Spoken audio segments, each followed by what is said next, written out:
빛의 열매를 맺어가는 생활을 해야 된다. 그래서 사망의 열매를 맺던 율법 아래에서의 생활을 벗어났으니 다시는 율법의 정죄함에 멸 수 없는 것이다.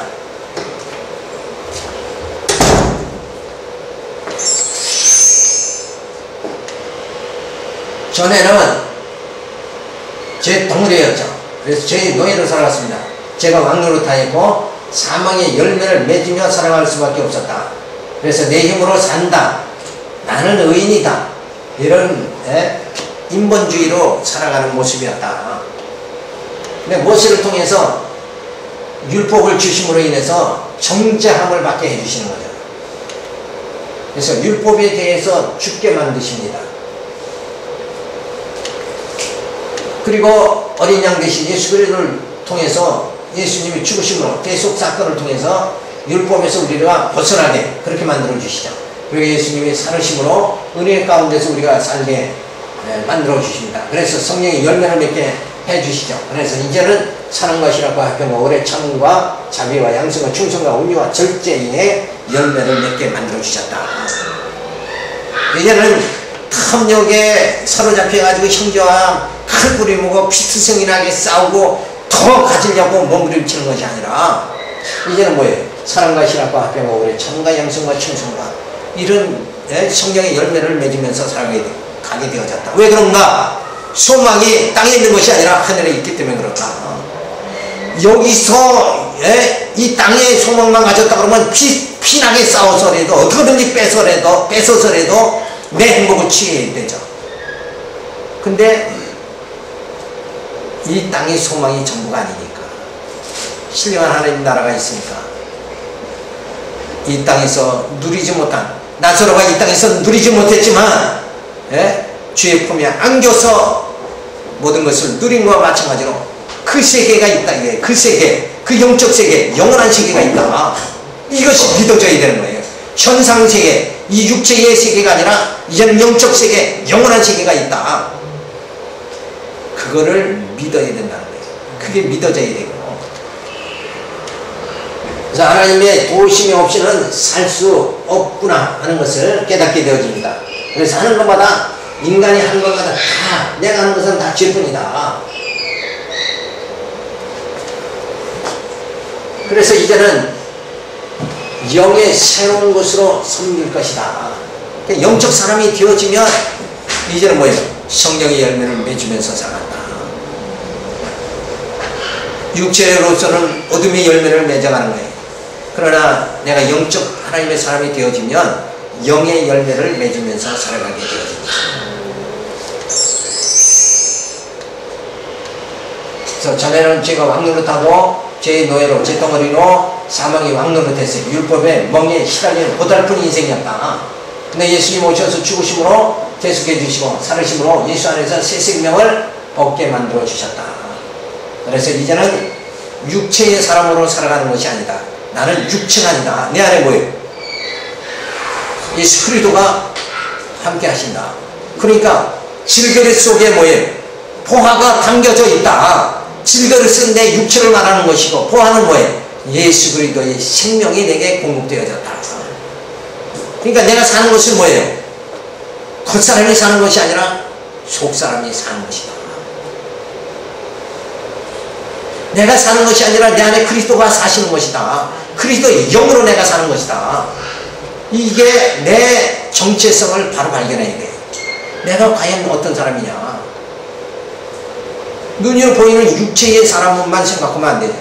내 속에 진리가 충만한 바로 그리스도의 영이 진리의 영으로 오신 예수 그리스도가 나를 뭐예요?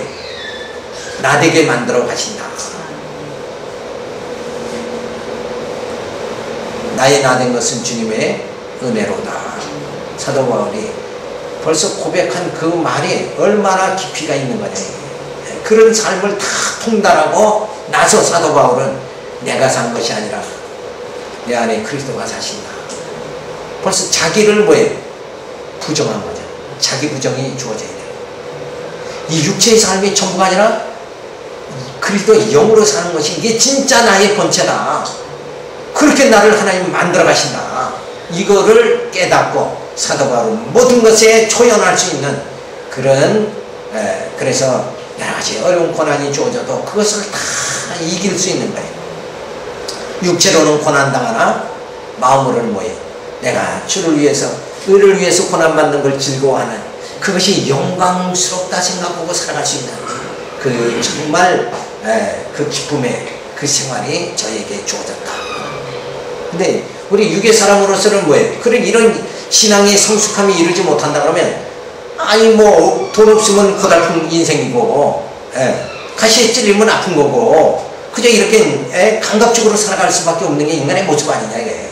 근데 이 감각 속에서 진짜 신령한 그 삶을 우리가 살아가도록 그렇게 하나님 나를 인도해 주셨다. 이제는 율법에서 벗어나서 죄의식에서 벗어납니다. 규범의 속박에서 벗어나죠. 영의 새로운 것을 섬기게 해주십니다. 그래서 공로주의에서 벗어나고 외식적 신앙에서 벗어나고 율법을 지킬 필요가 없게 되어지죠. 죄의식에서 벗어나서. 그래서 규범 속에 들어갈 필요가 없고 의문에 묵은 것을 섬기지 않게 되어집니다. 따라서 하나님의 풍성한 삶 가운데 속사람이 자라나면 즐거워하는 생활이 주어진다. 속사람이 날로 새롭게 되어져요. 그래서 속으로는 모든 세상이 정말 하나님이 과정적으로 주신 이 세상 이 과정을 벗어나기만 하면 육신의 삶의 과정이 다 끝나기만 하면 바로 신령한 하나님의 나라에 들어간다. 그래서 그 설레임 속에 살아갈 수 있는 그런 마음이 주어집니다. 그런데 육신의 정력으로만 생각하면 야 먹고 노세 빨리 즐겨야죠.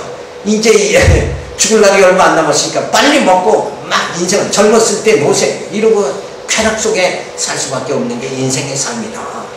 근데 그거는 뭐예요? 육체의 쾌락이죠. 그거는 없어질 영광이다. 없어질 거예요. 한탕 하고 살아서 그래서 도둑질 한탕 하고 나서 그냥 막 카바레 가서 그냥 한탕 재미 봐도 그 순간에 다 끝나버린 거예요. 네, 정말 우리가 영화 고전 영화 한 편을 감상하고도 그 작품 속에서 나타나는 그 정말 아름다운 그 사랑을 되새김질하면서 정말 미소 지을 수 있는 이런 상태가 그런 마음 자세가 되어져야 그래도 인생이 뭔가 영적인 삶을 살아간다 이렇게 할 수가 있잖아요. 근데 그런 문학 작품에서 나는 고상한 그 맛보담도 하나님이 나를 인도해 주시는 이 신령한 영적 세계 그 세계만큼은 이거는 뭐 영원한 것이다. 그걸 생각할 적에 얼마나 감사하지 않을 수가 없는 거죠. 다음에 7장 7사부터 13절 선한 율법이 죄를 드러나게 하려고 나를 죽게 합니다. 그러니 우리가 무슨 율법이 죄냐? 그럴 수 없느니라. 율법으로 말미암지 않고는 내가 죄를 알지 못하였으고 율법이 탐내지 말라 하지 아니었으면 내가 탐심을 알지 못하였으리라. 그러나 죄가 기회를 파서 계명으로 말미암아 내 속에 가경 탐심을 이뤘나니 이런 법이 없으면 제가 죽은 것이니로다. 전에 법을 깨닫지 못할 때에는 내가 살았더니 계명 이름의 죄는 살아나고 나는 죽었도다. 야, 여기서 죽는다는 말은 뭘 말하는 거야? 내 겉사람이 죽는다는 거야. 내 겉사람이 죽어버리는 거야. 생명에 이르게 할 그 계명이 내게 대하여 도리어 사망이 이르게 한 것이 되었도다. 죄가 기회를 타서 계명으로 말미암아 나를 속이고 그것으로 나를 죽였는지라. 이로보건대 율법도 거룩하며 되명도 거룩하며 의로우며 선하도다. 그런즉 선한 것이 내게 사망이 되었느냐? 그럴 수 없느니라. 오직 죄가 죄로 드러나기 위하여 나는 그것으로 말미암아 나를 죽게 만들었으니 이런 계명으로 말미암아 죄로 심히 죄되게 하려 함이니라. 죄가 내게 주어짐으로 인해서 내 육체를 발견하게 되어집니다. 육체의 무능함을 발견하고 그 다음에 그리스도의 하나님의 사랑으로 오신 그리스도가 내 안에 들어오신 분을 통해 가지고 내 속사람이 발견되게 그렇게 만들어 주십니다. 율법 우리 죄를 드러내 주는 것이니 율법은 선한 것이며 죄가 될 수 없는 것이다. 법 자체가 나쁜 게 아니죠. 그 법을 어떻게 내가 범했느냐 거기에 따라 달라지는 거예요. 그러니까 빛과 어둠을 창조하신 하나님이 왜 어둠을 창조하셨을까 이러고 의문하는 것이 아니라 우리가 그 영적 세계에 들어가면 그 하나님이 영원한 세계에 들어가면 빛과 어둠이 내게도 뭐예요? 다 일반이 되어진다. 그래서 죄가 나를 장악하지 못하게 되어진다. 그래서 죄에서 벗어나 버리면 그 어둠이 있는 게, 죄가 있는 게 나와 무슨 상관이 있어요? 내가 죄를 안 졌으면 경찰서 앞을 당당하게 지나가게 되죠. 근데 죄를 졌으니까 그 경찰서 앞에 지나가는 게 두려워지는 거다. 아무 관계 없는 거예요. 내가 빛 가운데 거하면 어둠은 나를 지배하지 못하게 되어진다. 그래서 하늘의 소망이 분명하나 영원한 소명을 부여잡아버리면 이 땅의 작은 소망들은 내 안에서 그냥 다 소화돼 버리고 마는 거예요. 거기에 목숨 걸 필요가 없다. 계명을 지켜 살고자 하나 이미 죄인인 나는 정죄받아 죽게 되므로 예수에게로 나아갈 수밖에 없게 된다. 그래서 이제는 율법 안에서 내가 죽었구나 하면은 살 길을 찾아야죠. 그래서 예수 앞에 나가게 되어진다. 그래서 율법은 예수에게로 인도하는 몽학 선생일 뿐이다. 그런데 사람들은 이 진리를 깨닫지 못하니까 그냥 율법주의로 공로주의로 살려고 몸부림치는 거예요. 이건 몽학 선생한테 몽학 선생을 쫓아가면서 무언 영원한 것을 찾으려고 몸부림, 거기서 무슨 생명을 찾으려고 몸부림치는 어리석은 자와 똑같은 것이다. 율법은 죄를 깨닫게 해서 누구에게로? 예수에게로 인도하는 것뿐이다. 내 스스로 정말 의인이 될 수가 없구나. 내 스스로 죄의 문제를 해결할 수 없구나. 이거를 깨닫게 하는 것뿐이에요.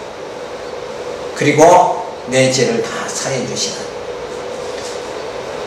그 하나님의 사랑을 내가 발견하고 거기서 감격하고 그리고 살아가는 삶을 하나님 주시려고 율법을 주신 것이다.